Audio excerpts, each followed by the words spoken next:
Back in 1954, when they were communicating with Admiral Knowles and Wilbert Smith, they said that they would agree if the leaders of the world accepted their proposal to educate us, to move us ahead, but no nation would receive information that would allow them to dominate another nation.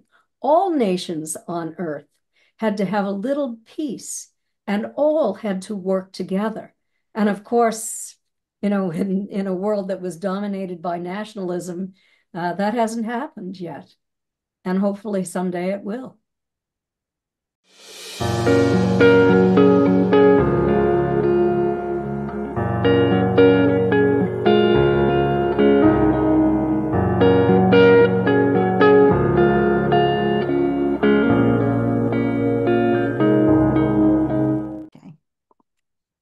Welcome to Caritas Consciousness Project. I'm Gloria Coelho, and Caritas is dedicated to promoting the evolution of consciousness as the key to individual growth and global healing. We draw from a wide assortment of both ancient wisdom and leading-edge studies in science, consciousness studies, spirituality, healing, and philosophy. And in addition to our online presentations with guest speakers, we also offer classes and study groups also online, and you can see them listed on our website. We have about 100 video recordings on our YouTube channel, which is Caritas Consciousness Project. As a nonprofit organization, we rely on the support of our members and donors to keep Caritas going. So if you'd like to support our program, you can make a donation or become a member on our website. And now let me introduce our guest speaker. So, one second, sorry. Kathleen Marden is our guest speaker. Her insatiable interest in UFOs and ET contact began in 1961 when her aunt and uncle, Betty and Barney Hill, had a close encounter and UFO abduction in New Hampshire's White Mountains. Theirs became the first scientifically investigated case of alien abduction. As a family member, Kathleen gained firsthand knowledge of Betty's and Barney's UFO encounter. On the day they arrived home, and 2 days later, she, her parents, and siblings visited the Hills' home. She had devoted years to painstaking investigation of the Hills' anomalous events and archival research on their UFO abduction case. As the trustee of Betty's estate, she selected files from Betty's personal archival collection for a permanent collection at the Milne Special Collections Library, UNH, University of New Hampshire Library, Durham, New Hampshire. You will find her case study of the evidence in her book with Stanton Friedman called Captured, the Betty and Barney Hill UFO Experience, which was updated in 2021. Since 1991, she has volunteered for the Mutual UFO Network, or MUFON, in various positions such as Director of Field Investigator Training and Founder-Director of MUFON's Experiencer Resource Team. Over a 10-year period, Kathleen expanded her ERT team from 3 members to 45 trained seasoned specialists and attracted PhD and MD psychological and research consultants. Additionally, she sat on the Edgar Mitchell Free Advisory Board. In this period, she worked on 3 studies on nearly 5,000 experiencers. She's presently working on the Marden-Barton Survey of Religious Belief and Extraterrestrial Life, which is available on her website. She has appeared as an on-camera commentator on 55 television and video productions. And she's spoken on innumerable radio shows and podcasts and has lectured across the United States and to audiences in foreign countries. She has authored and co-authored numerous books and articles, including this one, which I just finished yesterday, which was absolutely fascinating. I highly recommend it. This is called Forbidden Knowledge, and it's the second edition. The subtitle is A Personal Journey from Alien Abduction to Spiritual Transformation. I would have read the first one first, except I didn't know I didn't realize this was the second edition until after I ordered it. And I didn't have time to read both, so I stuck with this one, but it was wonderful. So two of her books are available in foreign languages. She has the recipient of two major awards, MUFON and the International UFO Congress, for her years of dedicated work. And for additional information, see her website at www.KATHLEEN-MARDEN.com. Welcome, Kathleen. Thank you so much And for thank being you here. for the nice introduction. I'll bring up my presentation now. Great.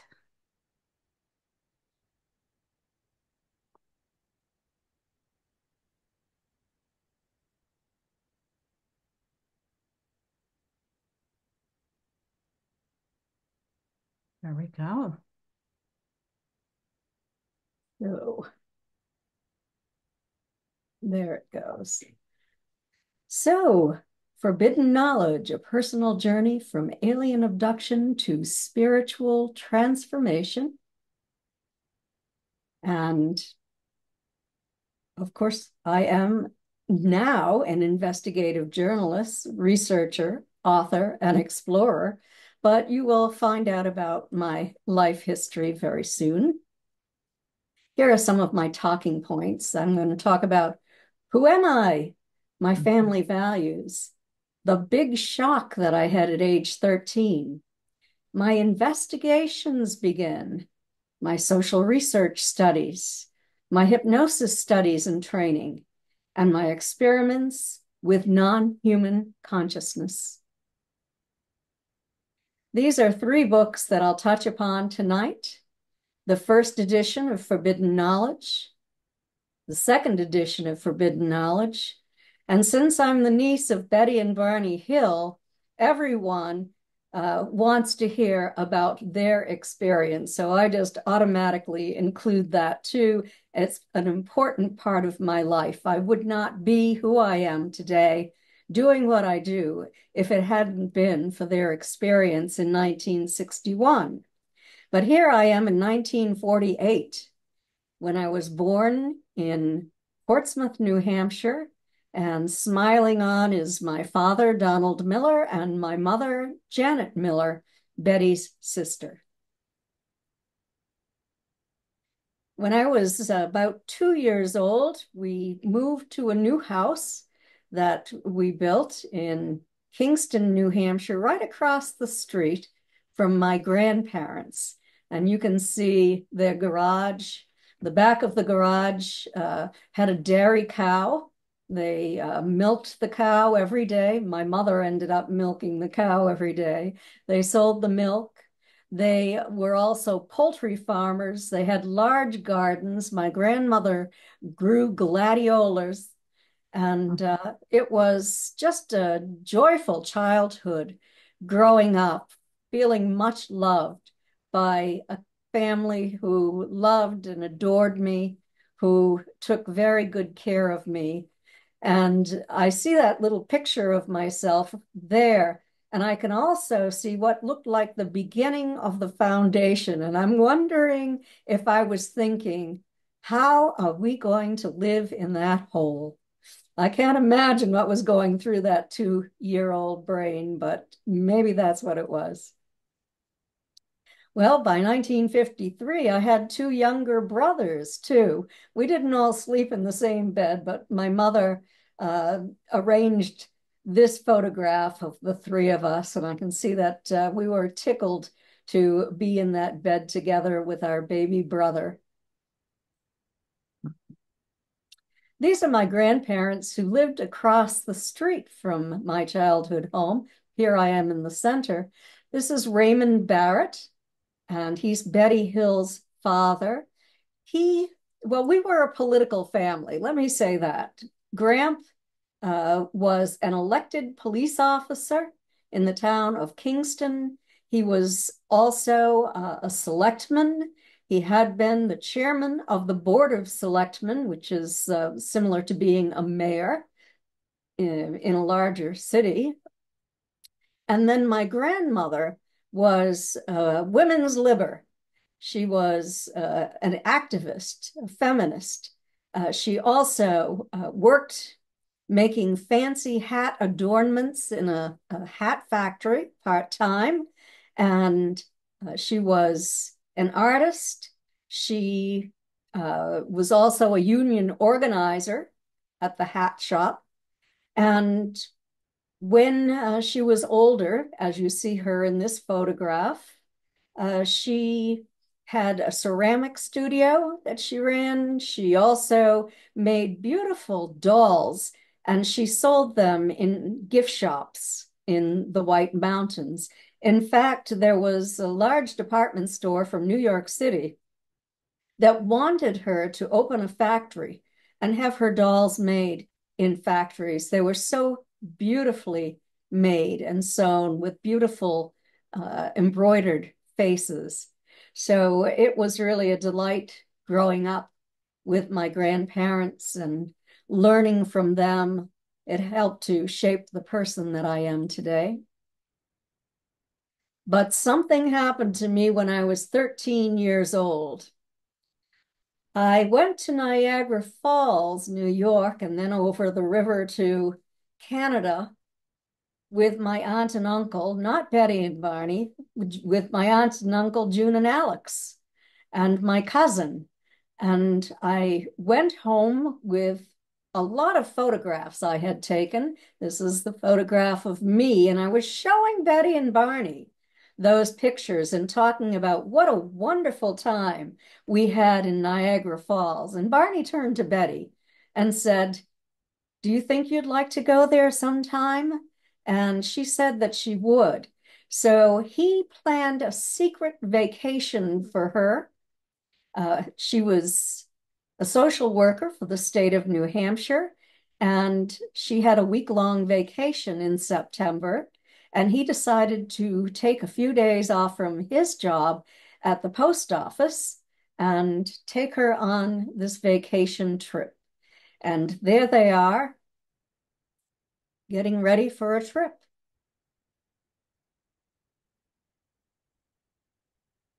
This is their time frame. They left actually on September 17th. They went to Niagara Falls that day. It was very, very early on the 17th. They spent the night by the Canadian side of Niagara Falls. The next day, they drove on through Toronto onto the Thousand Islands, spent the night 112 miles west of Montreal. The next day, they decided that they would drive to Montreal and spend the night there. But alas, they did not spend the night there. It was the rush hour. People were getting off from work. All the signs were in French. Barney was lost. He ended up on the highway that headed back toward home in New Hampshire. So he decided to continue driving, thinking that if he grew tired, that he would just stop for the night. And so they arrived here in Colebrook, New Hampshire, and they left at 10:05. They checked their watches, they rewound them, they were running, and they should have run for hours. Here they had a UFO sighting, and this was their first stop just south of Twin Mountain, their close encounter route, their abduction site. They found themselves in a new location, and this is where they lived on the seacoast of New Hampshire, in Portsmouth. So this is a restaurant they stopped at up here in Colebrook. And they stopped and had a little snack and a cup of coffee, Howard's Restaurant. Um, and they had driven 130 miles that day from Montreal to Colebrook, New Hampshire. Their first sighting was 36 miles south of Colebrook. This was their first stop south of Twin Mountain at the Mount Cleveland picnic area. And here is Betty standing on the abduction site that they didn't find. They looked and looked, but finally they found it in 1965. And so from 10:45 to about 2:15 a.m., they had their UFO sighting and abduction. They'd planned to arrive home between 2 and 3 a.m., but they did not. So this is the view they had as they were coming into Franconia Notch. This highway over here on the right was not there. This was the road they entered on. The craft had been following them or moving ahead of them for some time now. And as they entered Franconia Notch, straight ahead was Cannon Mountain. And they saw this craft pass over the top of Cannon Mountain. There was also a lighted tower up there. And there was a light on in this building. And when the craft passed over, the light blinked out, indicating that it could have been caused by the magnetic field coming from that craft. Their next stop was here at the Old Man of the Mountain. You can see what he looked like. He fell off the mountain in 2003 into the lake below. So now you see only this sign. And the Old Man in the Mountain was 48 feet in length from forehead to chin. And Betty and Barney said that that craft that was now rotating was at least 1.5 times the length of the old man's profile. And sometimes it would flip up vertically, and then it would straighten out, and then it would flip down vertically and straighten out, sort of going in a stair-step pattern. They moved on through Franconia Notch, looking at this craft. It was as it was moving in closer and closer. And finally, they were in North Lincoln, New Hampshire. It was about midnight now. They were 12 miles south of Cannon Mountain, where they entered Franconia Notch. And this is an actual photograph of Barney demonstrating for Walter Webb and Walter Webb was the NICAP investigator. We'll get into that. But suddenly the craft surged ahead and stopped beside the highway. And Barney had to park the car in the middle of the road, straddling that yellow line, so that he wouldn't be directly under that craft, which was now about 100 feet overhead. He opened the car door, he got out, he had his binoculars, he rested his elbows up on the roof of the car and looked up at this craft. He could see this intense blue-white light shining from this craft and these little red lights on the side. He stepped back for a better view, and when he did, the craft shifted position in an arc-like motion and stopped here, about 100 feet away, about 50 feet above the ground, approximately 50 to 80. And he left the car door open, backed up, walked toward that craft. You can see there was a farm stand here. Actually, the craft was closer to here, but I had a little bit of difficulty with this.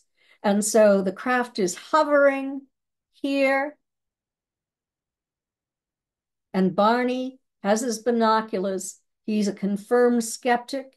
He doesn't believe that this is possible. He's trying to identify it as some kind of military craft, maybe something experimental.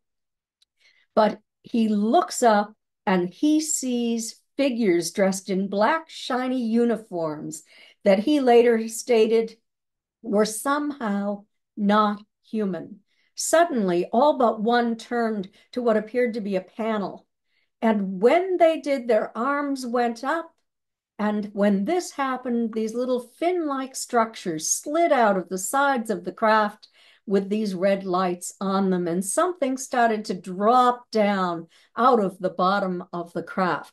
This is an actual photograph of what does drop down from the bottom of the craft and moves toward the person. The person becomes absorbed in this beam and finds themselves on the craft. This didn't happen to Barney just then because he became so terrified, he pulled the binoculars away from his eyes so forcefully that he broke the leather strap and he went screaming back to the car, telling Betty that they had to get out of there or they were going to be captured. When he arrived home that morning, he drew this sketch from memory.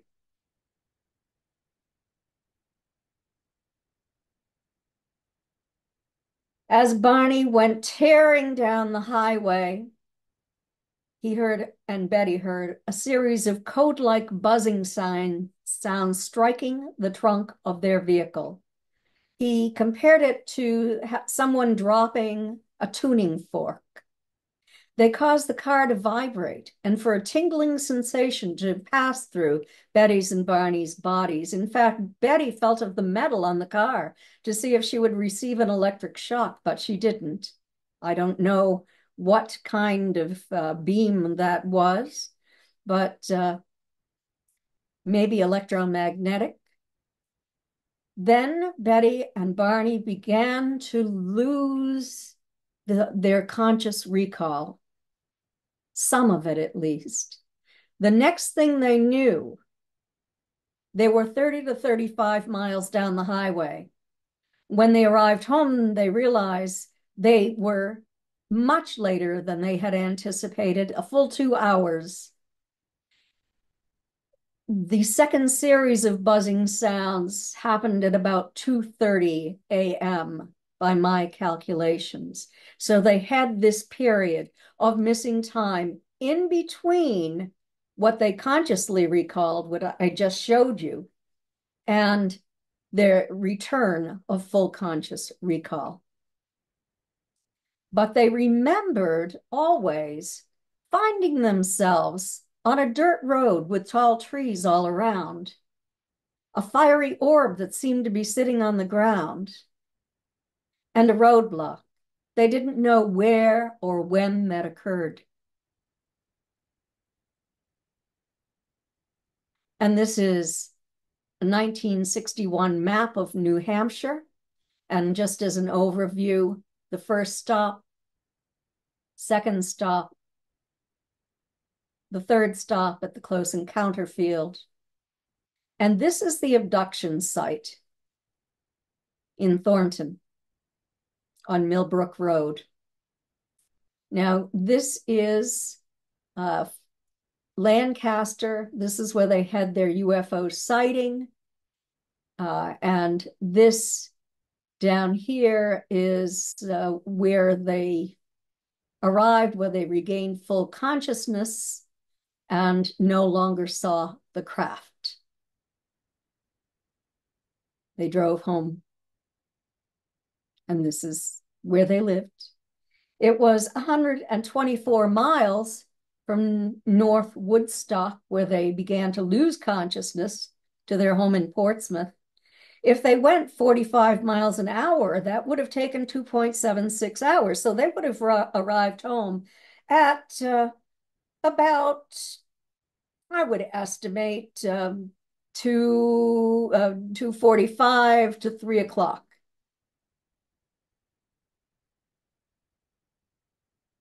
Here they are. This is their house. They actually arrived home at 5:16 a.m. and things were wrong. Betty's dress had been in perfect condition that day when she put it on, but now it was torn in several places. These are just places that have been cut out for scientific investigation. The hem of her dress was torn down on one side, and it was torn, the lining was torn from waist to hemline. She placed her dress in her closet, and the next time she took it out, it was discolored. It had been this color blue, and it was now pink. There was a pink powdery substance on it. Here, here, and here. And she later found out how that happened. And here the zipper was torn. The zipper stitching was torn, as well as the thick zipper fabric. So many questions. Betty's watch never ran again. She doesn't remember what time it said when she arrived home, but she just went inside. She looked at her clock and it was 5:16 a.m. So she set the clock to that time. She wound it, and that's when she discovered it would never run again, nor did Barney's. This is a facsimile. Barney was wearing his best brown dress shoes, and the toes were so deeply scraped that he had to purchase new shoes. He had no prosaic explanation for how that occurred. And later that day, after Betty phoned my mother called a neighbor of ours who was a physicist and told him what had happened to Betty and Barney. And Betty wanted some advice. And he said, well, tell Betty if she has a compass, take it out to her car and see how the needle reacts. Well, when she went to the car, she immediately went to the side of the car and she didn't see those spots. Then she went to the trunk of the car with this compass and she saw these shiny spots. That's a facsimile too. I created it. We never did take a photograph of it. They were all the same size, concentric, shiny circles. And they had not been there the previous day. And when Betty and Barney placed the compass over these spots, the needle whirled, indicating a magnetic field. And what Barney thought about that was, quote, we'd better forget about this as fast as quickly as possible and stop remembering it. He thought the best thing to do was never to mention it to anyone and just to suppress it. Yet my father's best friend, Buzz Sawyer, had been the chief of police in the small town of Newton, New Hampshire, right next door to Kingston, where I grew up. He stopped for coffee every night on his way home from work. And he heard about this from my mother and my father when he arrived. And he said, tell Betty and Barney to call Pease Air Force Base and file a report because police has notified all the police departments that if there are any UFO reports, they wanted a report on them. So being the good citizens that they were, Betty and Barney filed a report. And this is part of it. Let me read to you some of the important information from the report. It changed direction abruptly. It stopped and hovered in the air. When it swooped down, it was the size of a dinner plate held at arm's length. While hovering, objects began to appear from the body of the object like wings, with the V shape extended. At this point, they decided to get out of the area and fast. And Betty sat down and she wrote a letter to the National Investigations Committee on Aerial Phenomena. She had gotten the address from a book that she had just checked out of the Portsmouth Public Library. It was the first book she had ever read on UFOs. It was written by NICAP director Donald Kehoe. And this is part of her letter. As it glided closer, he, meaning Barney, was able to see inside the object. but not too closely. He did see many figures scurrying about as though they were making some kind of hurried type of preparation. One figure was observing us from the windows. From the distance this was seen, the figures appeared to be about the size of a pencil and seemed to be dressed in some type of shiny black uniform. At this point, my husband became shocked and got back in the car in a hysterical condition, laughing and repeating that they were going to capture us. He started driving the car. The motor had been left running. As we started to move, we heard several buzzing or beeping sounds, which seemed to be striking the trunk of our car. This is Walter Webb's confidential report that resulted from Betty's report to NICAP. Walter Webb was an astronomer at the Hayden Planetarium in Boston, Massachusetts. He had worked with Dr. Alan Hynek, who was teaching, and he was an astrophysicist at Harvard at the time.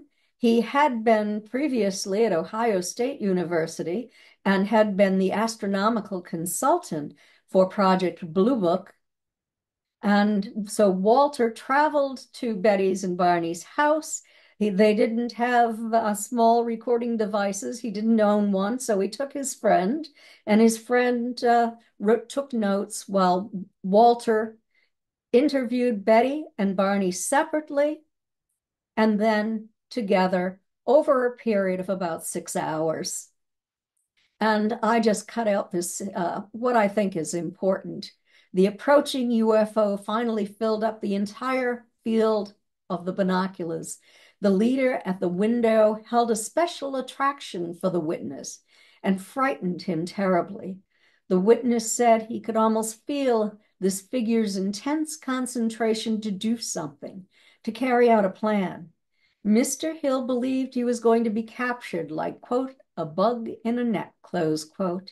That is when he knew it was no conventional aircraft he was observing, but something alien and unearthly, containing beings of a superior type, beings that were somehow not human. Well, over time, because Barney suppressed this information, he developed physiological symptoms that could not be treated with traditional medicine. And so he ended up being referred to Dr. Benjamin Simon after he had been in the hospital with bleeding ulcers and had to take a 3-month leave of absence from work. This is Dr. Simon. He was at the top of his field. During his lifetime, during World War II, he was a lieutenant colonel in the Air Force. No, in the Army, I'm sorry. And he set up the psychiatric unit at the Mason General Hospital on Long Island. And he very successfully worked with veterans who were returning home from the war using deep trance hypnosis. People who had physiological problems that were psychologically generated, just like Barney. In fact, he was in who's who among psychiatrists. He had run a private sanatorium. He had taught at Harvard and at Yale. He was quite an extraordinary man. And when Barney and Betty saw him, he was near the end of his career. And I'm going to just get in a little bit to the hypnosis. They had separate hypnosis sessions. He reinstated amnesia at the end of each session. But what you're going to hear is Betty describing that point where they found themselves on a dirt road with tall trees all around. There was these men standing in the highway.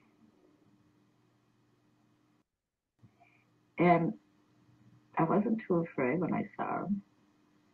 They were standing there. And I thought, well, you know, there was several. There was, oh, I don't know. And they were just he couldn't get a good look at them.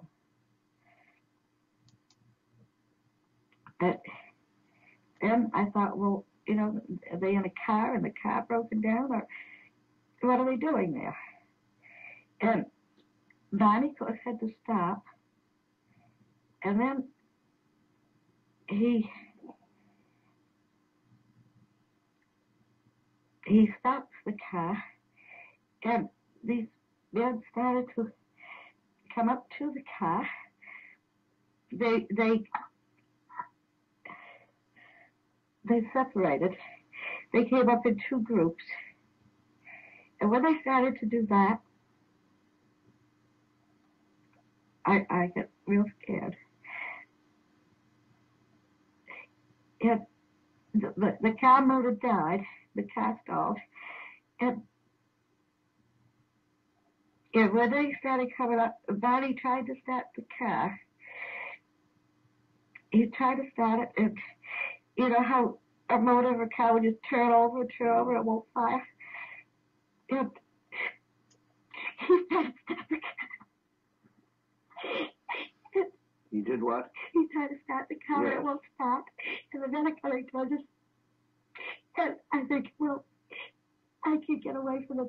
If I get the car door open, I can run in the woods and hide.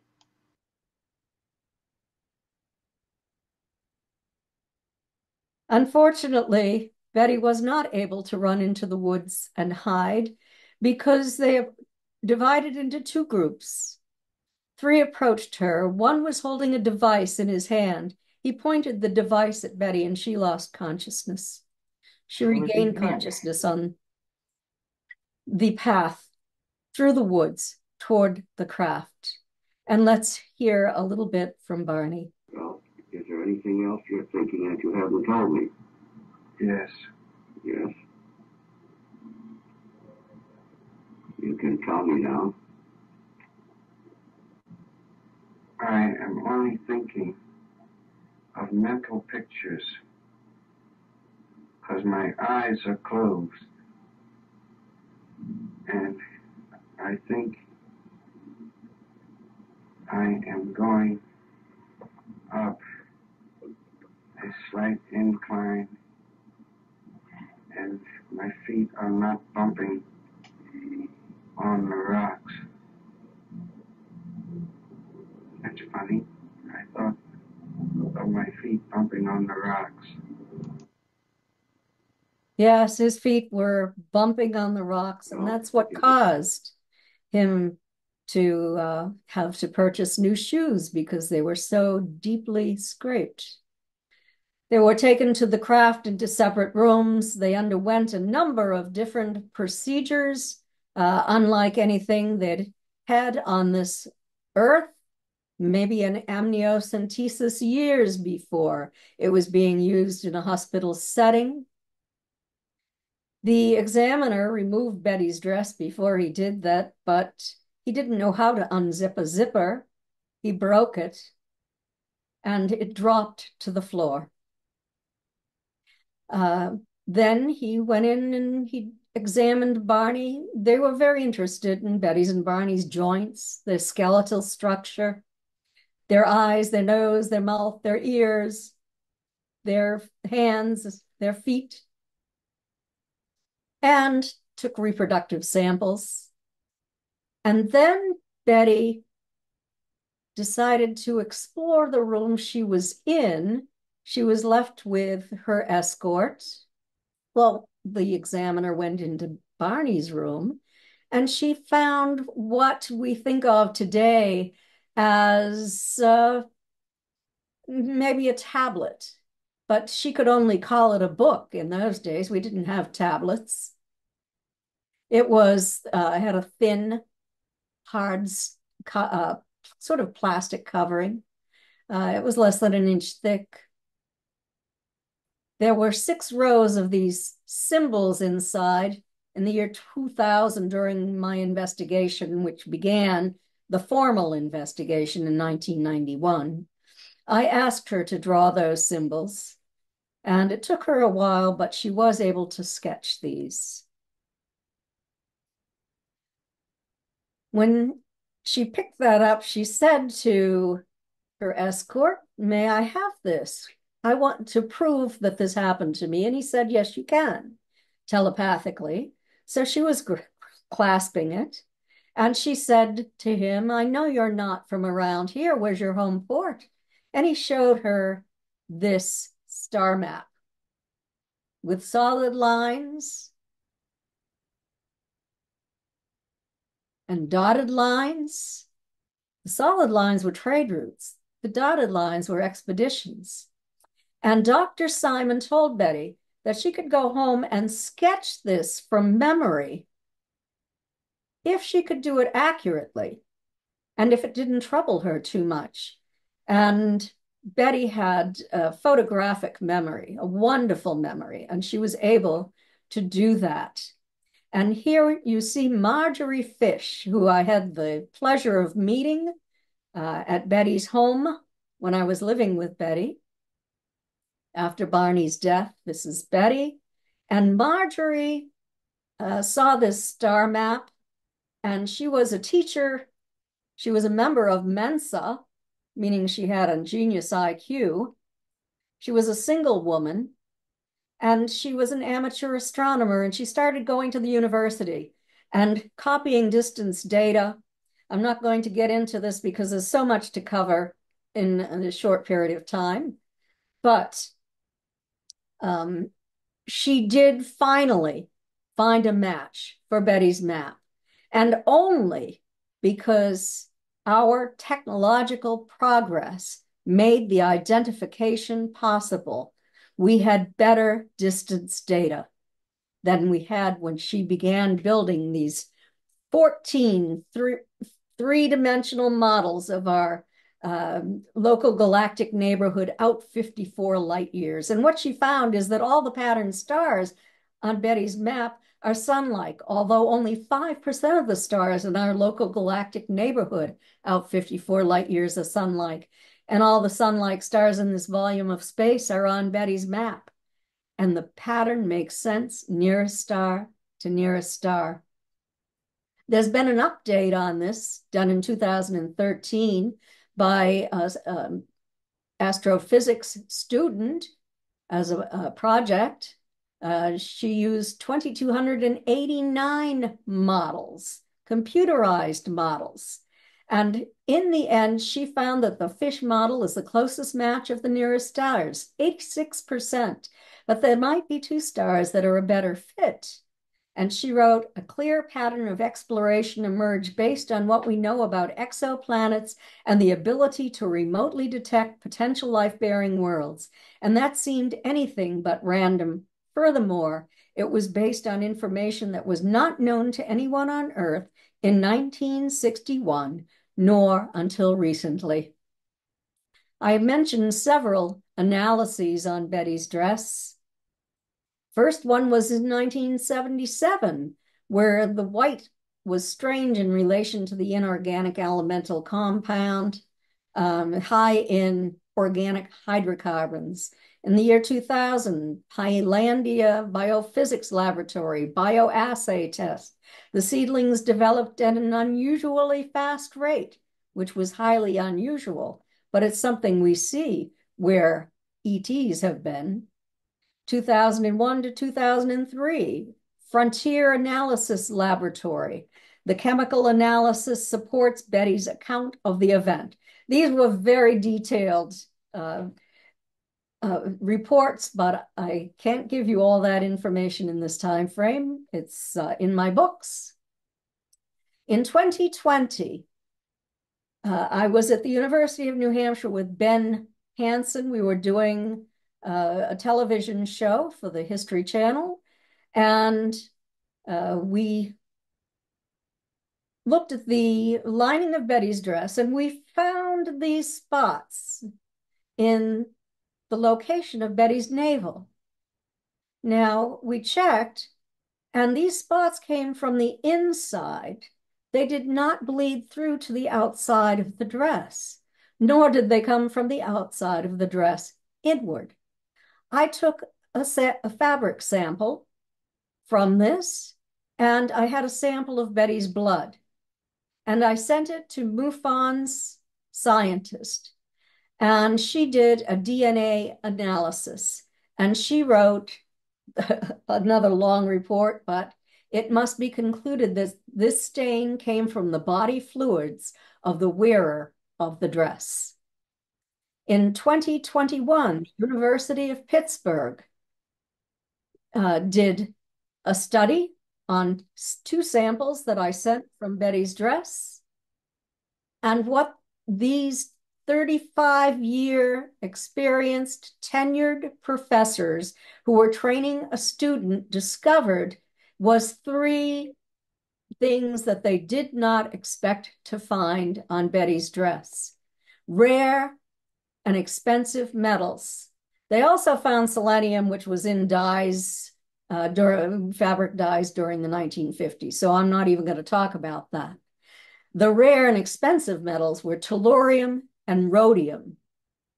Now, tellurium is extraordinarily rare in the Earth's crust, but abundant in the universe. And rhodium has a higher melting point than platinum and is denser than platinum and is extraordinary, expensive, and rare in the Earth's crust. There is no logical earthly explanation for the presence of these substances on Betty's dress. I believe that, or I would speculate that she picked them up when her dress dropped to the floor of the craft. There was a symbol study done by Dr. Don C. Donderi from McGill University, Dr. Stuart Appel from the State University of New York, and from samples from Bud Hopkins experiencers who sketched symbols that they had seen on craft under hypnosis. There were 2 symbol studies done. And Dr. Donderi then saw this in my book, Captured, the samples that Betty had sketched for me. And he wrote, the symbols Betty remembered that were published for the first time in 2007 look remarkably like many of the symbols that Hopkins had been collecting from abductees since 1975. Well, after the hypnosis, Betty and Barney went on with their lives. We're jumping back to 1965 now. They were politically active in the state. They were invited to Lyndon Johnson's inauguration. Here they are. And I was very active in politics along with them as a high school student. So here I am. Also received this invitation to Lyndon Johnson's inauguration. It was a wonderful event, one of the best experiences I think I've ever had.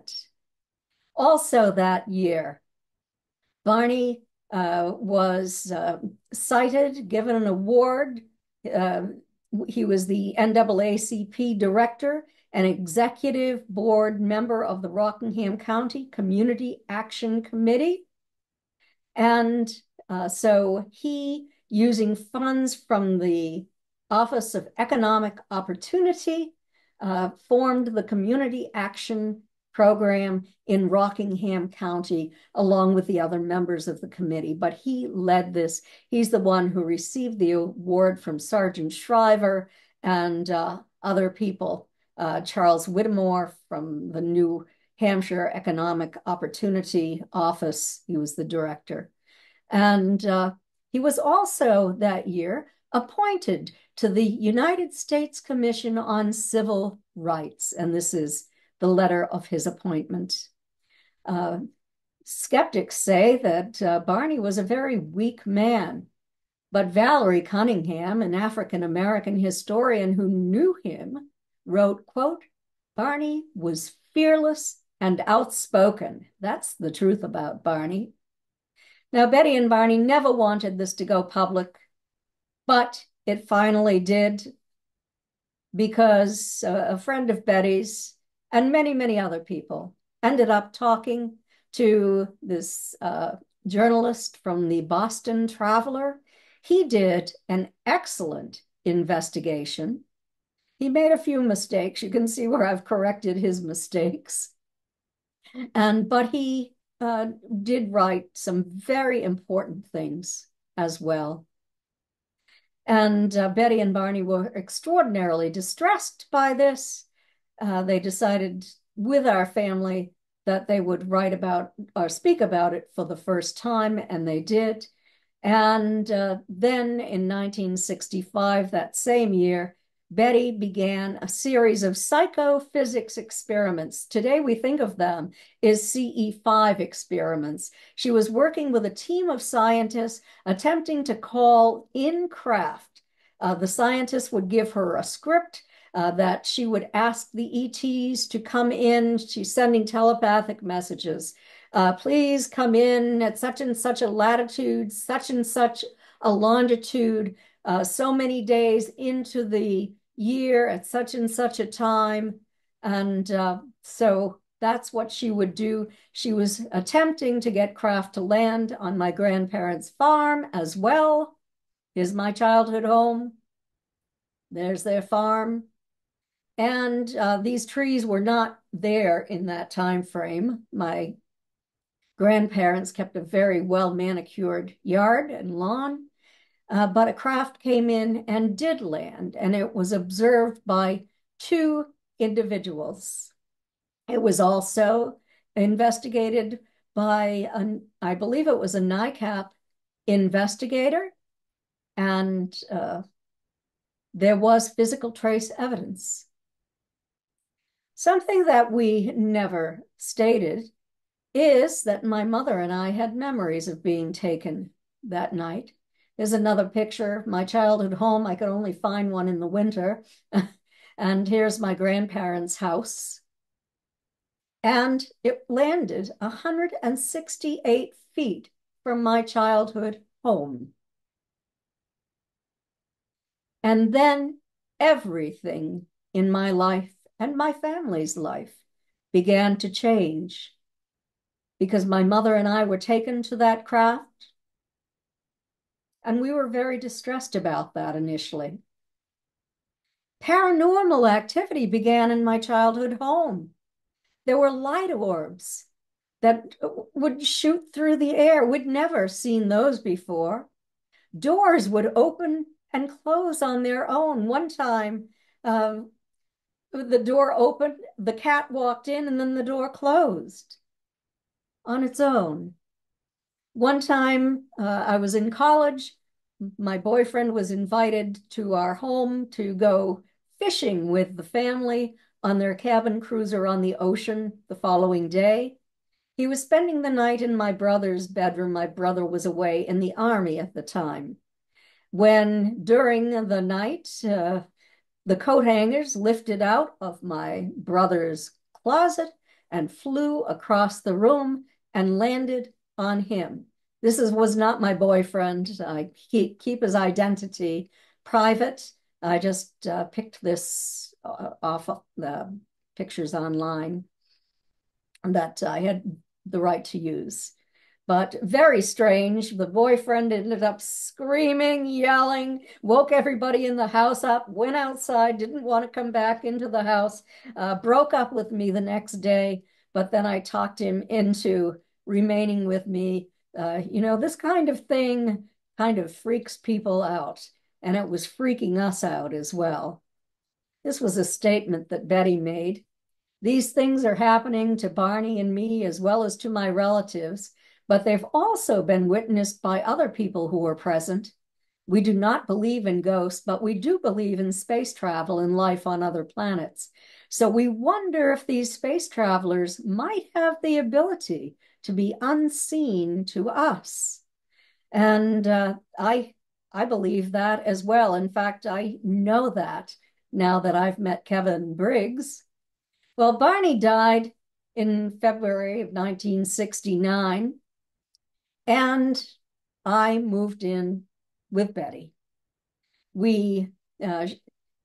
She had the first floor apartment, which she owned. She owned that house. And I had the basement apartment, but we always kept the doors unlocked. We always kept the intercoms on. so that we would know when we were there together. I met Marjorie Fish in that time frame, and Marjorie and Betty sculpted these busts, these models of the ETs. This is Marjorie holding the one she made, and Betty ended up getting that one, and Betty gave Marjorie one that she made that I'm not going to show you today. It's about as beautiful. I finally graduated from the University of New Hampshire with a degree in social work, and there's my diploma, graduated cum laude, also inducted into the Alpha Kappa Delta Honor Society. Went on with a normal life career, ended up as an educator and an education services coordinator. I moved from Cincinnati to Colorado, lived there, married, had children, moved back to New Hampshire and in the early 1980s. And that's when I had a very close relationship with Betty again. And she became my mentor, and she taught me everything that she knew about UFOs. In 1991, I joined the Mutual UFO Network and trained to become a field investigator so that I could investigate my aunt and uncle's events myself. I had met all of the famous early investigators, or nearly all of them. Jacques Vallée, for one, Walter Webb, Robert Holman, C.D. Jackson, so many others. Betty always brought them home to meet the family. This is John Schuessler and Betty and I at a MUFON symposium. He was the international or the national director at that time. And here I am. I received an award from MUFON for the work that I did. And I went on for many years doing this investigation, retracing Betty's and Barney's route, interviewing Betty, going up to the close encounter route time and time again, transcribing all the hypnosis tapes that Betty and Barney had with Dr. Simon, doing a comparative analysis of their statements, having scientific analyses done on the evidence, taking care of Betty when she developed lung cancer. She had taken care of me, so I took care of her. And she passed on October 17, 2004. And this is when I really became very active speaking. Before that, I took a second seat to Betty. I traveled with her. I did things with her, but I did not want to step in her way. So you might say I was her assistant up until that time, or co-worker, whatever you want to call it. And after her death, I asked Stanton Friedman, nuclear physicist and world famous UFO researcher, investigator, to join me in this book that I'd been working on for a very long time, all during the time that Betty was alive, since 1991. And he visited my home, and he met with my husband and myself. He looked at all of my records. I'm the trustee of Betty's estate. I set up the archival collection at the University of New Hampshire. I have all of Betty's records, my own copy of all of them. And so here we are. We went to several archives together. By this time, he had been to something like 50 archives. And I learned a great deal from Stanton about the things that interested him, about the things he knew, about the old cases, about the government's handling of all of this, about those he called debunkers. I don't call them debunkers, because debunkers are people, skeptics, who remove the bunk from false information, They don't remove any bunk, they insert the bunk. So I call them disinformants because that's what they are. Stanton and I wrote 3 books together, and I really enjoyed working with him. He's no longer with us. Then I became, in 2011, the director of MUFON's Experiencer Research Team, which is now the Experiencer Resource Team.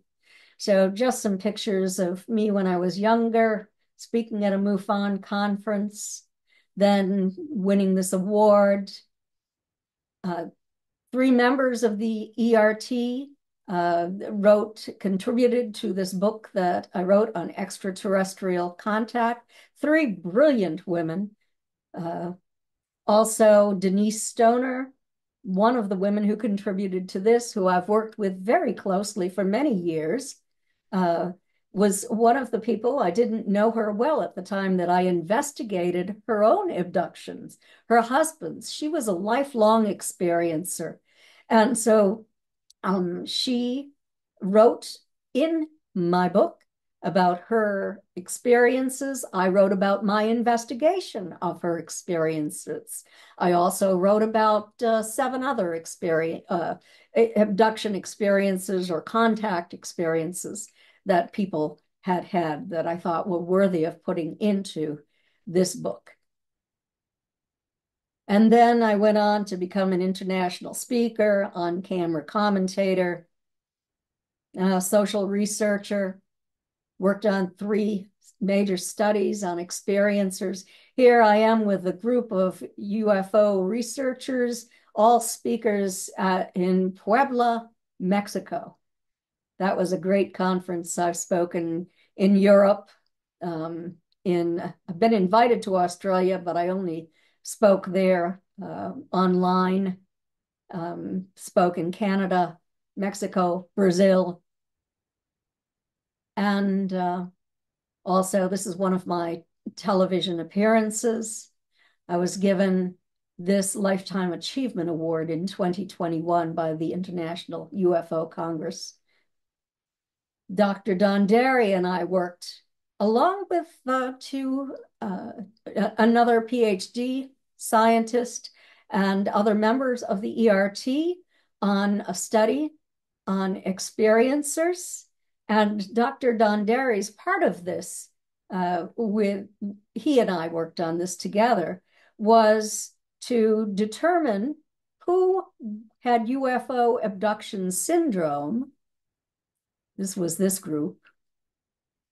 Who were people who were just part of the community, the control group, and who were the simulators, those people who wanted to have experiences with non-humans, thought they might be, had a lot of knowledge, but did not fit this profile, didn't have the characteristics of real experiencers. So we had 175 who took part in the second part of our study, phase 2. We had more than 500 who took part in the overall study. And I'm going to get into some of our important findings from that study. One of our questions was, have you awakened to find yourself unable to move or cry out? Among all the survey takers, 75% said yes. Among the abductee group, 90%. Well, you might say, like the skeptics do, oh, it's all sleep paralysis, or it's all a hypnopompic hallucination. But then we asked, have you been awake but saw a non-human and then became unable to move or cry out? Among the survey takers, it was 36%, but among the abductee group, it was 60%. We asked, has your intuitive or psychic ability increased in association with your abductions or ET contact events? Well, among the survey takers, 52% said yes. and 65% of the abductee group said yes. You can read the other statistics. We asked, are you an empath, meaning you can sense the energy, emotions, and physical well-being of others? Among the overall survey takers, 81% said yes. Among the abductee group, 95% said yes. We asked, if you could end your abduction ET contact experiences today, would you? 71% said no, we want it to continue. So it wasn't as bad as many people say.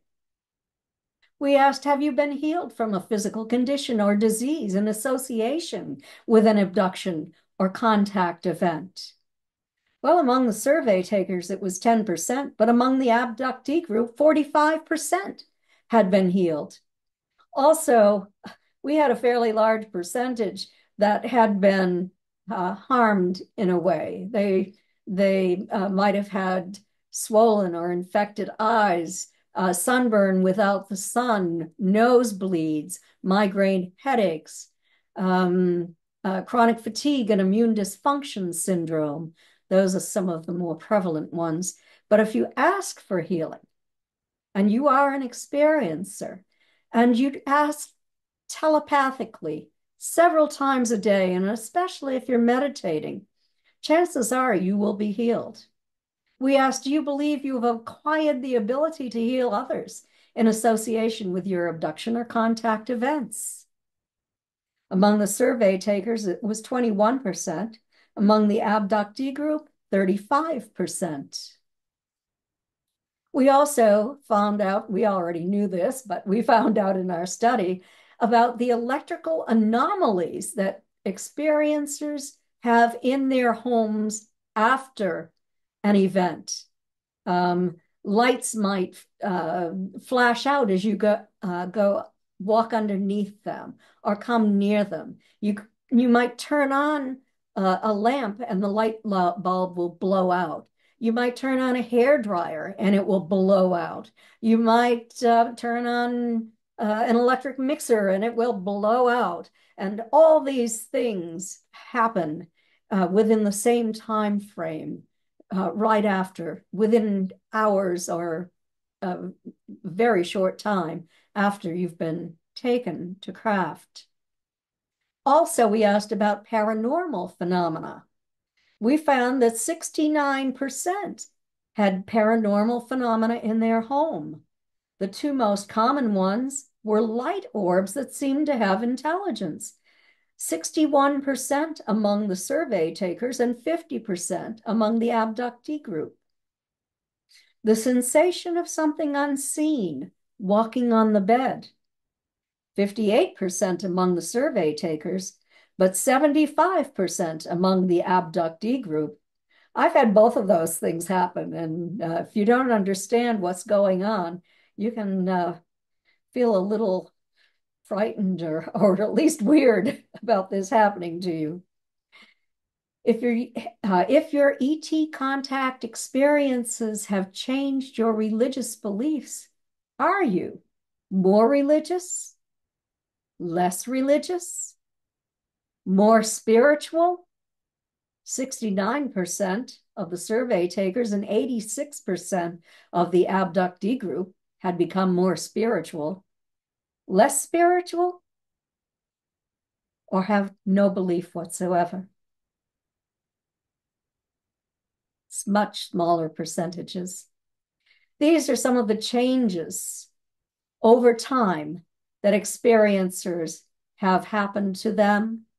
And this has been also held up by other research studies. One of the important ones, or actually two of them, were done at the University of Connecticut by doctors Kenneth Ring and Christopher Rosing. You're less concerned about material possessions. You begin to love your ET friends. You become spiritual. You become psychic. You become an empath. You are healed. You're concerned for the welfare of our planet. You may or may not discover your special purpose, but you know that you have one. You want contact to continue. You receive messages from them. You long to be with them. You feel a sense of universal connectedness. And we had open-ended questions as well. So we were able to get some feedback from the people who took part in our study about the implications for humanity's future. And here are just some examples. I was told that ecological catastrophic events were on the horizon due to exponential effects of our neglect, abuse, or misuse. I saw a barren earth, and I was told repeatedly about protecting nature and the importance of human unity. The thermonuclear explosions tear into the dimensional fabric and cause damage for life in other dimensions. Their group is attempting to upgrade humans to assist in our development as a species. Our level of spiritual maturity is out of sync with our technological development and could lead us down the path to annihilation. When this imbalance occurs and the civilization does not mature spiritually, it could lead to the disintegration of the species and life on our planet. They have seen this occur elsewhere, and they're attempting to raise spirituality among humans for our survival. Then I had something very unusual happen. I had been looking for years for Admiral Herbert Knowles. He was actually a rear admiral, but my Aunt Betty called him Admiral Knowles. He became a friend of Betty and Barney after they had their experience. He gave them a lot of support. I wanted to know more about him. And finally, his granddaughter found me online, and she had correspondence files between him and Wilbert Smith. And Wilbert Smith was at the Canadian government's UFO desk. He was a brilliant radio engineer. He had been the head of Project Magnet and Project Second Story for the Canadian government. And lo and behold, here I am handed a thick packet of information about the two of them. And I began to read through it, and I was horrified. This was about 2009, 2010. It was before my work with the ERT. But I looked through it. I said, oh, this is unacceptable. I'm going to file this away in my locked cabinet, and I'm not going to take it out. And then years later, I came to realize that all of this was far beyond the nuts and bolts, that all of these phenomena are related, that they were communicating through a woman and themselves with non-human entities through telepathic communication. And these are some of the messages they were given. I have a whole chapter in the book about what I call unorthodox ufology, because it certainly wasn't acceptable to me when Admiral Knowles' granddaughter gave me this information and asked me to talk about it. But I finally did. And they were told by the ETs, you must stop polluting the earth. Humans must become more spiritual and raise their vibrational frequency. We will provide competent teachers to educate you. There is a displaced magnetic field problem on Earth caused by nuclear explosions. We are working to repair this, and all vibration is sound. Sound waves permeate the universe and affect the human body. Become peaceful, and your sound will create peace. And they received all this information in 1954. Then in 2016, I met Kevin Briggs, who is with us this evening. And I was introduced to him by Dr. Melanie Bragg, Dr. Melanie Barton Bragg, and by Denise Stoner. Kevin had gone to the MUFON symposium where I was speaking, and Denise was leading a support group for experiencers that Kevin attended. And Dr. Barton was there, and she had an empty table, empty space at her table at lunch, and Kevin asked to sit with them. And he did. And then eventually they introduced Kevin to me. We met for lunch a few times. And eventually Kevin wrote this book, Spiritual Consciousness, A Personal Journey. And all of us ended up meeting with Kevin for a period of 2 years, where we were introduced to the Council of Eight, and we learned from them through Kevin. And so 120 of our questions and their answers are in this book, and I think about 112 maybe in this book.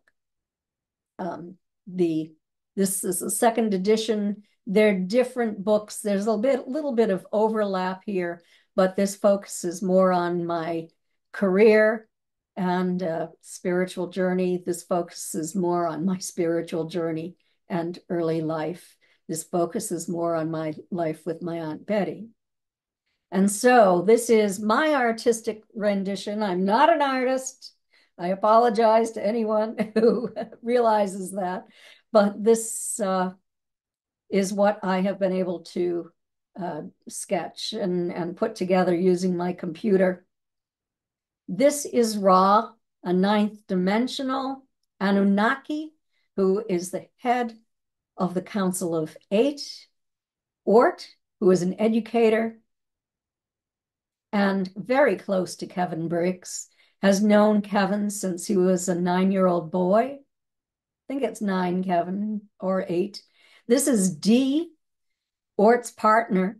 The two of them appeared in Kevin's bathroom when he was in the bath, scared him to death, but ended up communicating with him, and Ort maintained a relationship with him through the years. It's all in Kevin's book, and an extraordinarily interesting story. Well, I met Zark to begin with. Kevin gave me scientific information from Zark, who is a small gray Zeta scientist. He thought that I had a keen scientific mind, and that's why he wanted to meet with me. This is Orla, a tall white, Arna, a blue avian, Chica, a mantis type, who is a jolly fellow, and Targ, a tall gray. And they're all very nice and very kind people. They don't look like us, but they might as well be us, kind members. So we were able to use scientific instruments and sensory input to gauge their presence. And so this is a laser thermometer that Denise, she was our investigator. She's an incredible UFO investigator. She was the chief investigator in the state of Florida. She went on to become the state director. She worked with Robert Bigelow and his team of investigators. She was such a good investigator during his investigation. So what we found as we met different members of the Council of Eight, on the laser thermometer, Denise calculated the temperature of the room in general, different parts of the room, Kevin's body, and the area around Kevin's body. And when fifth dimensionals entered the room, she measured a 6.5-degree increase in the temperature right around Kevin's body. Now, of course, it wasn't Kevin's body itself, because he would have died from that kind of temperature increase. But he was perspiring profusely. His clothing was drenched. There was perspiration just dripping off his face.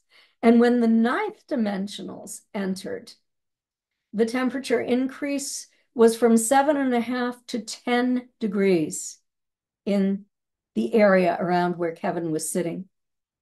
We all felt a strong electrical tingling sensation throughout our bodies. And we met Ra. This is what Ra kind of looks like. He no longer has a body, but he did at one time live on Earth. And he was an Anunnaki, and they are a group of deities of the ancient Sumerians, Akkadians, Assyrians, and Babylonians. Ra is an Anunnaki who lived on Earth during that time frame. And he now, of course, has a ninth dimensional body, and he is the lead counsel. This is one of his teachings. There were many that you'll read in the book. He said, "We have made our presence known to your governments. They know we are here. They know we are here. They have known we are here for several years. We have shown them that we are here. We have shown your military that we are here. They won't accept it, and they fear us. We've shut down your missiles. We've disabled your missiles when you fired them. We flew a fleet of our craft from north down through Russia, down through the Balkans, down through Europe, and we turned around and we went back again. We were seen on your radar. The Americans thought it was the Russians. The Russians thought it was the Americans. And then they realized that it was us. But they still refused to acknowledge the fact that we are here. All your leaders know we are here. Your heads of industry know we are here. They just won't admit it to the population. So we have to try another method. If we land on your White House lawn or at the Kremlin, it will be seen as an invasion. We do not want that." Along with the Council of Eight came a ninth individual, another ninth dimensional, who once lived on Earth. She does not spell her name like the Indian Shiva goddess or god. She doesn't have a physical body. She's the right side of Ra. I guess she sits to the right side of Ra. She loves to heal people. And when we saw sort of almost a translucent image of her standing behind Kevin, we saw what looked like an angel's wings. And many see her as an angel. She has healed all of us. And I asked a question about negative thought. My question was, we have been hearing about an increased level of highly negative activity among some people who claim alien abduction. Do you know what is causing this and how it can be stopped? And Shiva answered, "There is a great deal of negativity now within your planet. She's really trying to control consciousness itself. If we have positive thoughts, then we share them that consciously with others. If we have negative thoughts, then that affects others as well. You will see if you watch your television programs and read your newspapers, it is all negative now. The people who oversee your planet do not want it to develop any further. By feeding you negative information, it stunts your growth. There are those who do not wish for the reveal to happen. Some of the small grays who are not affiliated to the Council of Eight, feed the negativity to stop the positive progression as well." And this is Zark, who became my friend. First time I met him was through Kevin. I felt that very high energy coming from him. He said he wanted to meet me. And the following day, my husband and I were on our way to Disney to watch our grandson perform, but I felt a presence in my husband's truck. I started tingling all over. And I started receiving telepathic messages, and it was Zark. So I started to ask him questions telepathically. And I grabbed a piece of paper and a pencil. And it's a good thing I did, because after he left, I had completely forgotten the content of our conversation. I must have been channeling him some way, or maybe it was the electromagnetic energy. I don't know what it was, but I was asking him if he was really an extraterrestrial or if he was just a ghost. And he told me extraterrestrial to you. And I asked him if they treated their dead the same way that we do, in a funeral home, etc. And he said, no, not the way that you do. Well, do you believe in God? There is one consciousness, one highest consciousness. And do you worship the way we do? No, we don't worship exactly like you do, but we know that there is one highest consciousness. We had telepathic communication. He agreed, and the council agreed to show us their craft individually. And so we arranged for this to happen. Melanie went first. She saw a craft. Denise went second. She saw a craft. And this was not just an airplane flying along or a satellite, or a space station.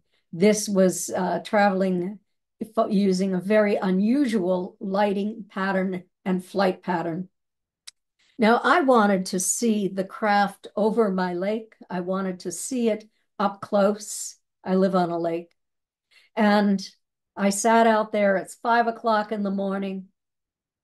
And suddenly I feel Zark's presence. He's sitting or standing right next to me.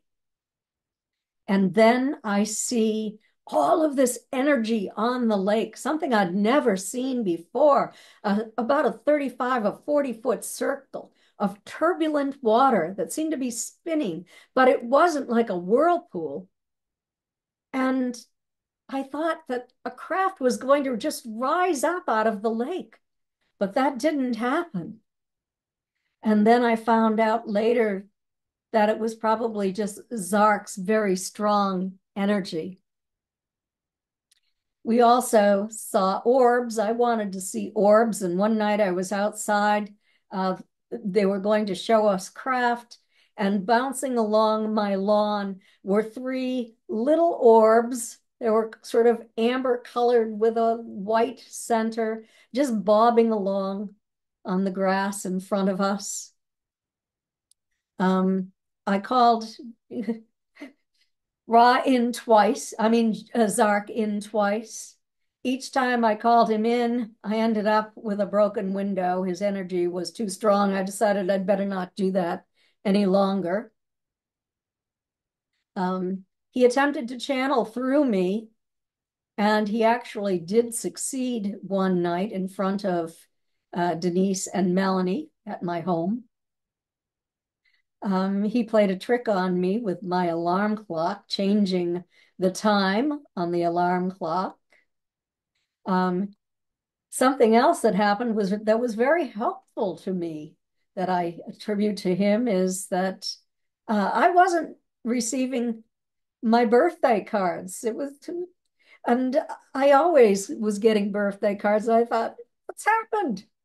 I'm not getting any birthday cards this year. I'm not receiving my bills. Something's going on. And they weren't delivered to my mailbox. And, time just went on. And several months later, I walked into the house, and there on my nightstand was a whole packet of old mail. There was old mail on my husband's nightstand, too. We never put mail there. Well, I went into our master bathroom, and there behind the toilet was mail. And there were missing birthday cards. There was everything. And so how did that get there? The only thing I could think of is Zark. And we contacted the post office and asked them to check an old mailbox down the street. And they did. And we received the rest of the mail that Zark had not delivered. This is a message regarding the craft. The ETs, this is from Zark. The ETs use an anti-gravity propulsion system. This propulsion system is housed in a sealed sphere made from strontium and unpentium. The sphere is filled with mercury. Within the sphere, there is a copper circle, not unlike that of an electric motor. Electric currents travel through the copper circle, which spins within the mercury, creating an electromagnetic field and an anti-gravity bubble around the craft.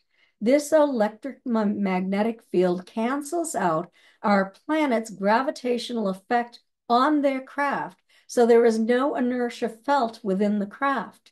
At the same time, the anti-gravity produced repels the craft from the Earth, not unlike two poles of a magnet, only instead of magnets, they have gravity and anti-gravity repelling.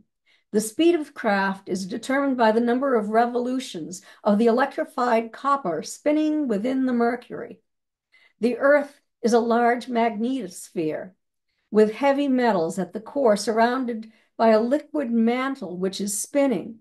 So, what they have created in this propulsion system is an imitation of this. The spinning core of the propulsion system also has a gimbal effect on the craft within the anti-gravity field surrounding the craft.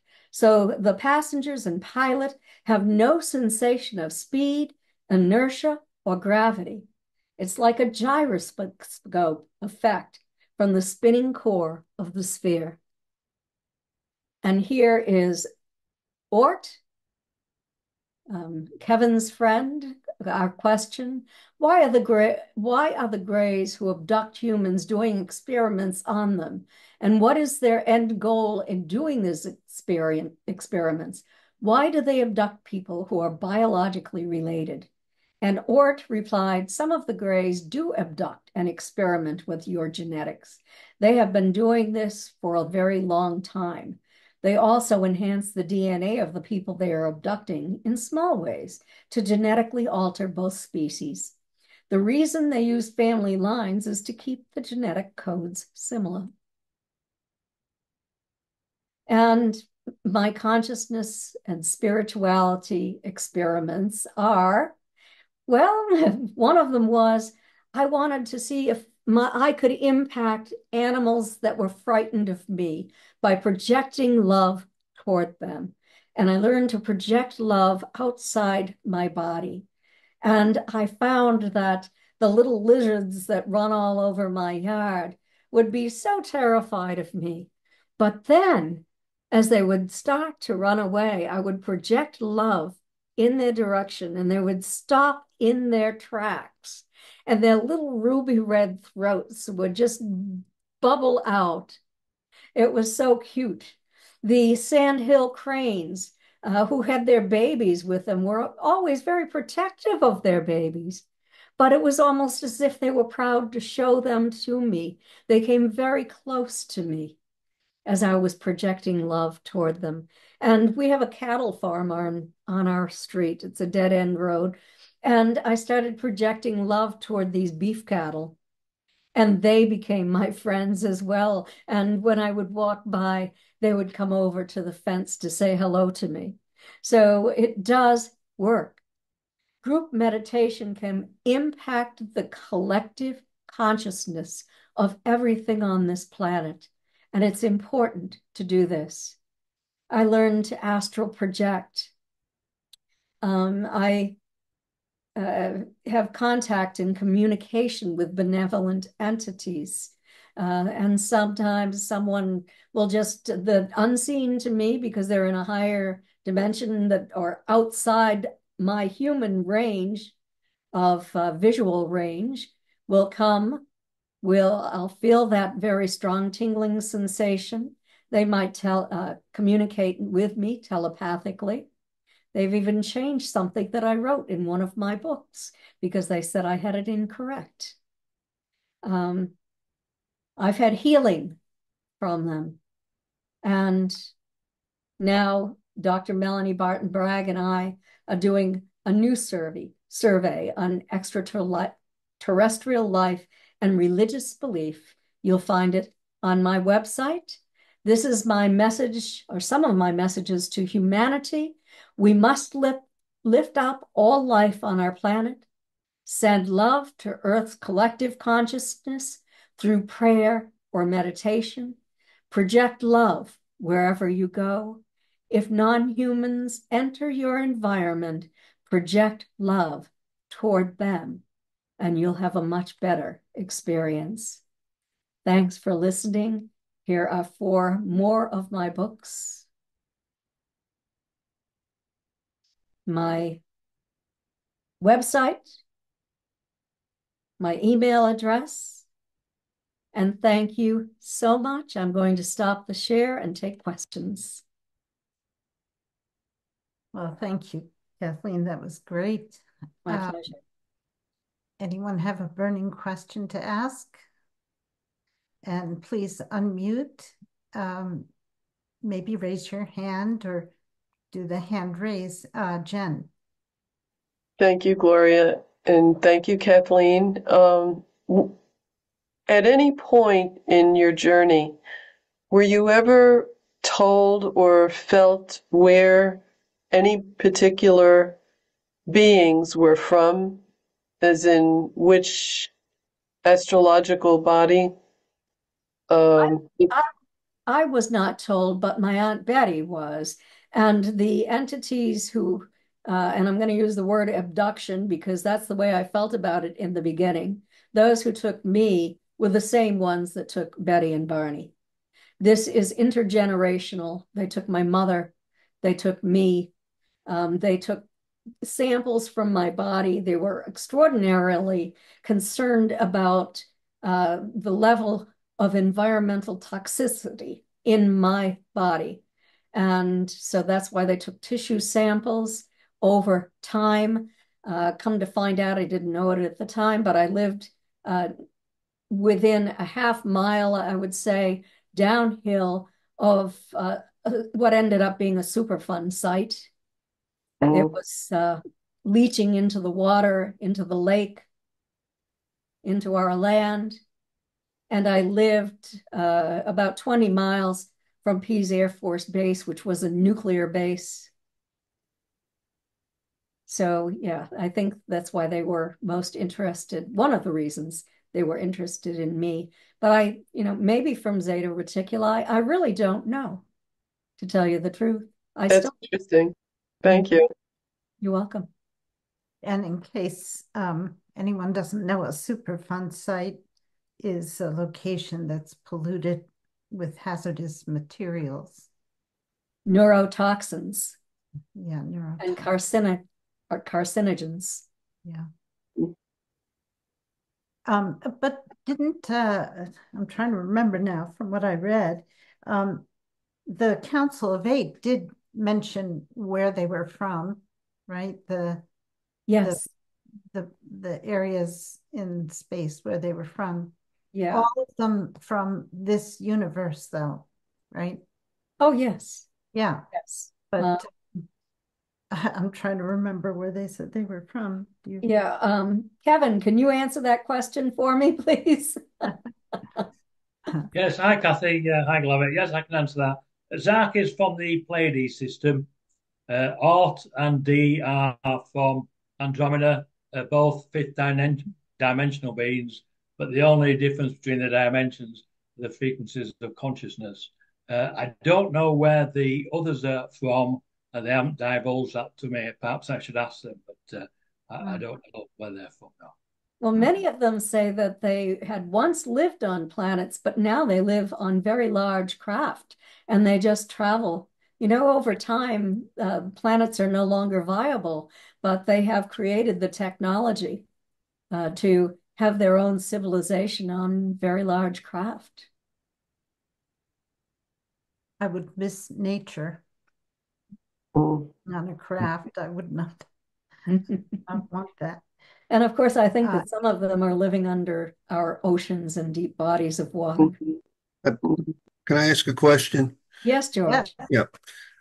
Kathy, who did you send the specimen to at the University of Pittsburgh, my alma mater?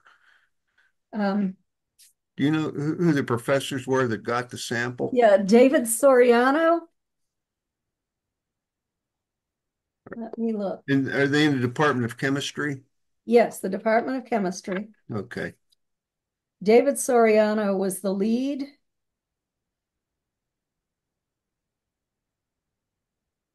I have the wrong book. That's why I'm not finding it. Yeah, I think I know him. I think University his of brother's Pittsburgh at cardiologist. Bradford. Mm-hmm.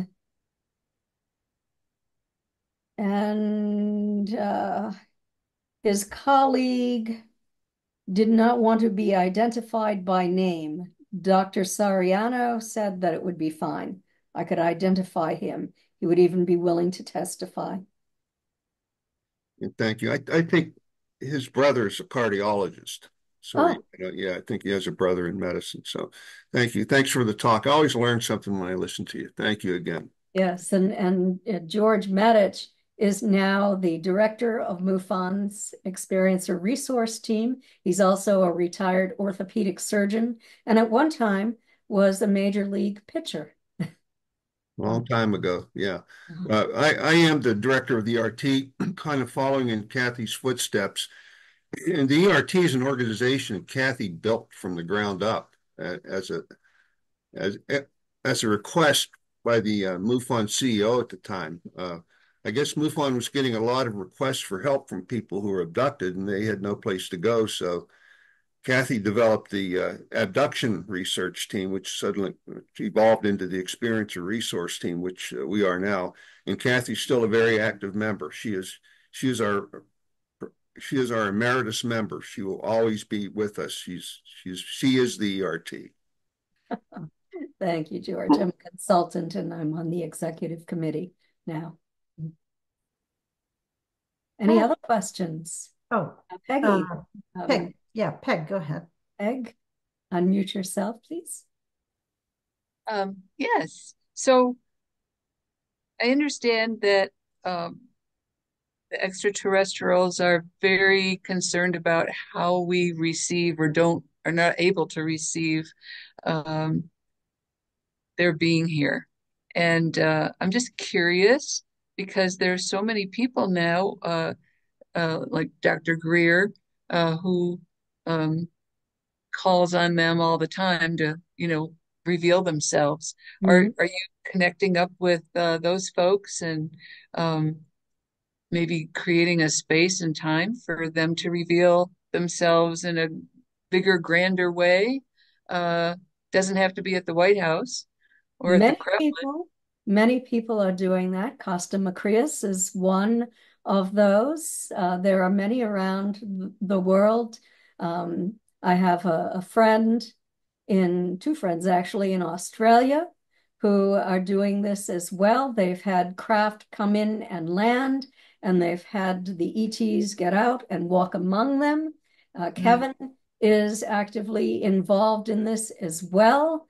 In fact, Kevin and Costa have said that we have reached a tipping point where more than 50% of the people on this planet know that these non-humans are here. And I can read what Kevin sent to me. Is that all right, Kevin? Yeah, that's fine. Okay. Kevin sent this that he would like everyone to repeat. I am a citizen of Earth. I am requesting our star family's ambassadors reveal their presence globally for open contact and cultural exchange.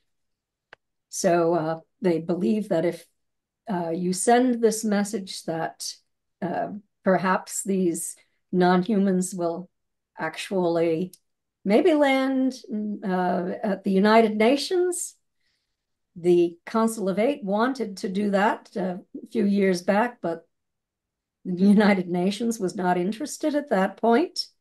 But maybe they will eventually, if enough people reach out to them. In fact, I just signed a petition asking the United Nations to form a committee on extraterrestrial contact, and that you can find that petition online, or you can write to me and I'll tell you where you can find that petition. Right. Jennifer. Well, that brought up the question in my mind, if that they were to agree to appear and participate, wouldn't they be vulnerable because of the segment of society that's fearful of something like that happening? Well, yes, there could be some vulnerability, but they are capable of stopping nuclear weapons.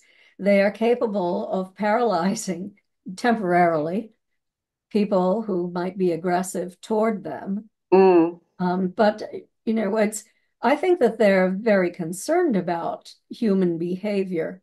But many, many people now believe that they are visiting and are willing to accept this.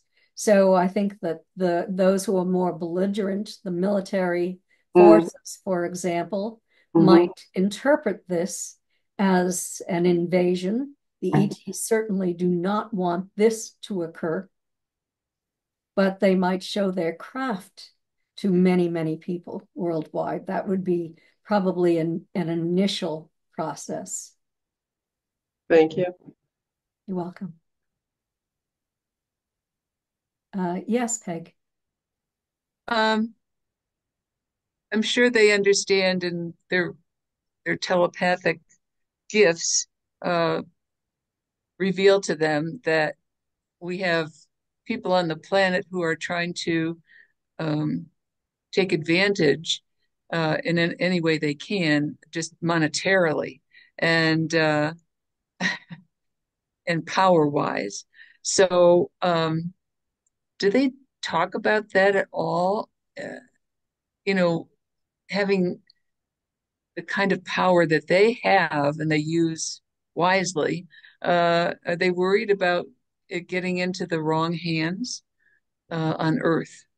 Well, absolutely. This is one reason that they have not shared all of their technology with us. In fact, back in 1954, when they were communicating with Admiral Knowles and Wilbert Smith, they said that they would agree if the leaders of the world accepted their proposal to educate us, to move us ahead, but no nation would receive information that would allow them to dominate another nation. All nations on Earth had to have a little piece, and all had to work together. And of course, in a world that was dominated by nationalism, that hasn't happened yet. And hopefully someday it will.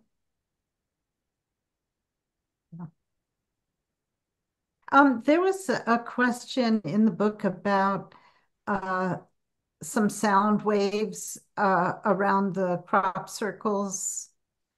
And I'm wondering, did they say anything else about the crop circles, such as who makes them and why, that kind of thing? It was just a brief question about the sound that is heard. Yes, yeah. I'm wondering if they've ever talked about those crop circles. There is video of orbs creating those crop circles. And a lot of people believe that this is ET consciousness. Right, but that question was never really asked. Yeah, we don't know for certain At least I don't know for certain. I don't specialize in crop circles. Right. And so I have a whole lot of knowledge about what I do, but I'm not an expert on everything. No, I was just not very wondering much. Only if what I know from if friends. it had been addressed in the questions. I guess not. Okay. Anybody else have a question? I have something superimposed on my screen. Kathy. I listen to so many channelings and so forth that I don't know where I hear these things, but I've heard in multiple places. Well, my first question, I guess, is that there are agreements in place with some governments, with extraterrestrials, where they are mining. We have some precious metals, and you mentioned a couple in our deep in our earth that they mine and use in exchange. I don't know what it's in exchange for, but um, is that true? Do you have any knowledge of that? That they really are known by some governments and I don't know, technology organizations or anything? Well, a lot of people say a lot of things. I haven't seen evidence. And why would we permit them to take rare metals from our planet that we want to use when they could very easily take it from other planets, from asteroids? Some of these rare earth metals are abundant in space. Okay. And my other question would be about this third, like we're on the third dimension and that we're ascending to the fifth dimension. Is this incoming energy that's raising vibration? Do you think of it that way? That we will all, not, I don't know if we will all, but anyway, that they are helping us. I think you mentioned something along those lines, that they are helping to raise the vibration here on Earth. Yes, they are attempting to raise the vibration of everything on our planet. But we all have to work together to do that. It's not coming to us from the outside.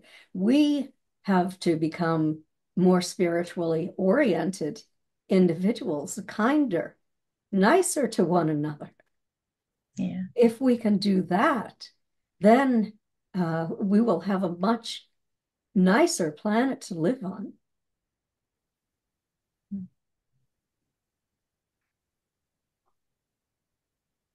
Egg.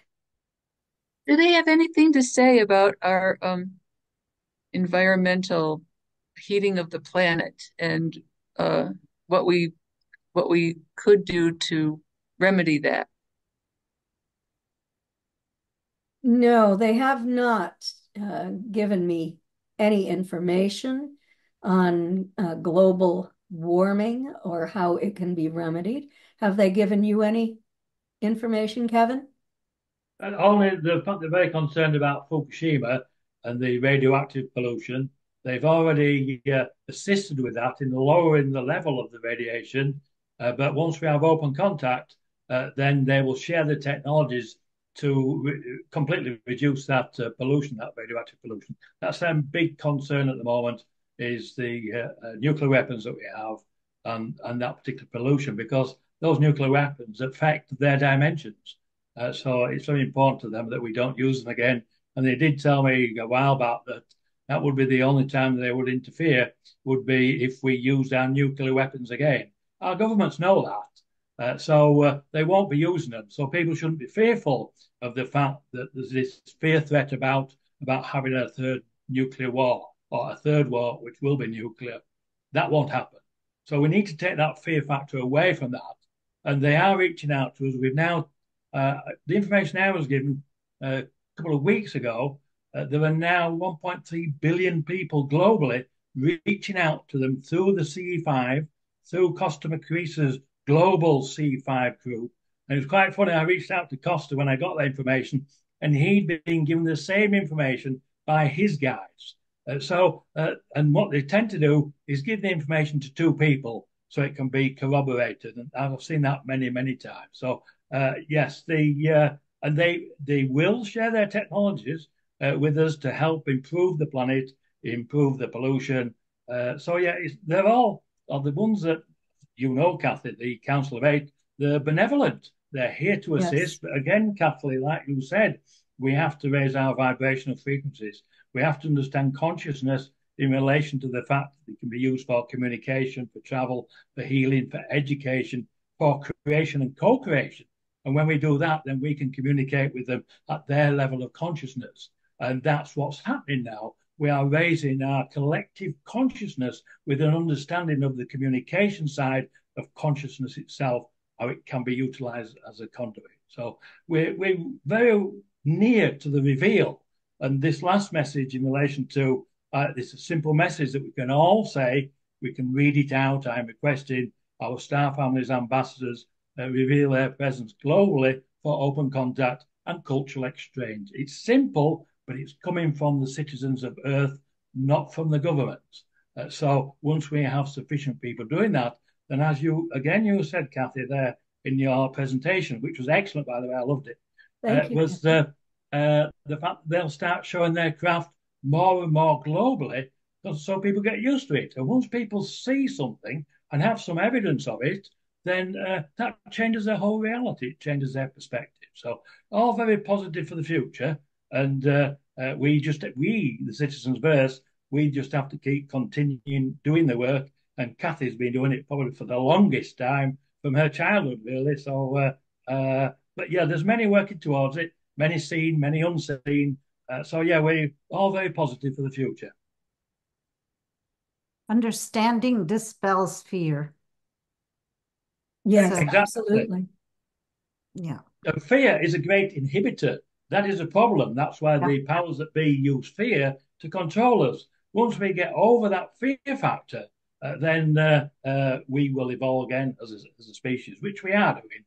It's just a little bit slow. But in fact, if you're interested, I know it's Kathleen's presentation and I loved it, but if you're interested in the exo-conscious community, there's a whole group of people working towards expanding our understanding of consciousness. And if you go into exoconscioushumans.com, there's lots of information in there in relation to how we are trying to raise the vibrational frequency of individuals, groups, and there are many groups coming together to work upon that. And a lot of information, a lot of videos and things to watch. So, yeah, very interesting. In fact, the person that runs it, Katheen's always there. Kathy introduced me to Dr. Rebecca Hardcastle-Wright, who is a founder of the Exo-Conscious community. And I received a message from a friend of hers, and I'd never heard of Rebecca Hardcastle-Wright. So I contacted Kathy, and Kathy said, I know Rebecca, I'll send you an introductory email. So Kathy's always involved there. She's at the forefront and, helping us all increase our vibrational frequencies. That means I'm old, Kevin. Yeah, I'm not. Oh, happy birthday for next week, by the way, Kathy. Oh, thank you. Welcome. You'll be a bit older then as well, another year. I hope you get your birthday cards this year. I've already received one, so I think it will. I was, we were chatting about this earlier before we went live, but I'd like to reiterate that a lot of abductees or contact experiencers,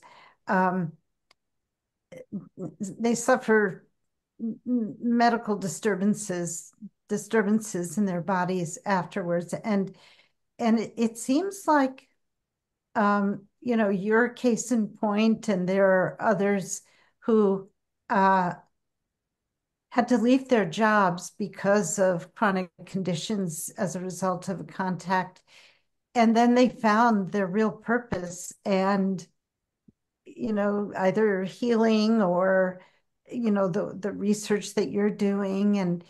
And we even had, I mentioned earlier that we had these healers recently as presenters who studied with the Aboriginal healers in Australia. And both of them, that was the case. They got very, very sick. They had to leave their work. And then they found their purpose, their passion. And I wonder whether the ETs realize this, whether they whether this is part of the plan when people have these disturbances. And then, of course, they can ask for healing, and in many cases they are healed.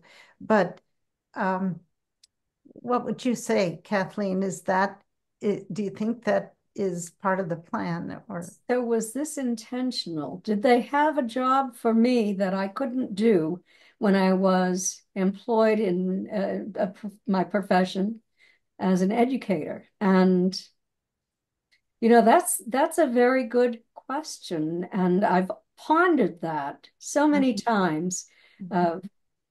I became ill after what I thought was an accident on the craft, where I received radiation burns, lost a lot of weight, became very weak, had neuromuscular problems, was treated for a very long time. And then all I could do was sit at my desk and write. And I'd always wanted to be a writer. And so I thought, well, what can I do? My aunt's nearby. I can interview her some more. I can start my own investigation. I can write a book about her. And so, is that what the ETs wanted? Why didn't I do it years prior to that? No. I really don't know if this was intentional. Why did it take so long for them to heal me? They did tell me that they loved me. They projected a sense of love toward me like I've never felt on this planet. And they told me that I did have a job, and that my job is to be a communicator between the residents of planet Earth and themselves, to share their message. And so I've been doing that for many, many years. Yeah, it's very suspicious. I think they have the highest good of the people, the individuals they contact, and also the highest good of the planet in mind, right? Mm-hmm. How we can serve. Yeah. It is for the higher good. It is for the higher good. Yeah. It's just like, prior to incarnation, we choose certain trials that we're going to experience during our lifetime. And, it's hard to think, well, did I choose this? This is terrible, for a reason. And it could be a similar kind of, situation. Anyway, I wish we could go on for another 2 hours, but I'm sure you're tired at this point. And I really appreciate the time that you've taken, Kathleen, and I loved It was my pleasure. Yeah, again, it's this Forbidden Knowledge is the book that I read, but there are many books to choose from. And so thank you. Thank you for sharing your wisdom, your expertise, your time. And thank you. My pleasure. You're welcome. And if you go to my website at kathleen-marden.com, you'll see all of my books. You can order autographed copies from me. They're also all available on Amazon in all forms, audiobooks, hardcover, softcover, Okay. ebooks. Yes. And we'll put your website on the notes for our YouTube channel video. Okay. And thank you all for attending, and see you next time. Thank you very much, everybody. Good night. Good night. Bye-bye.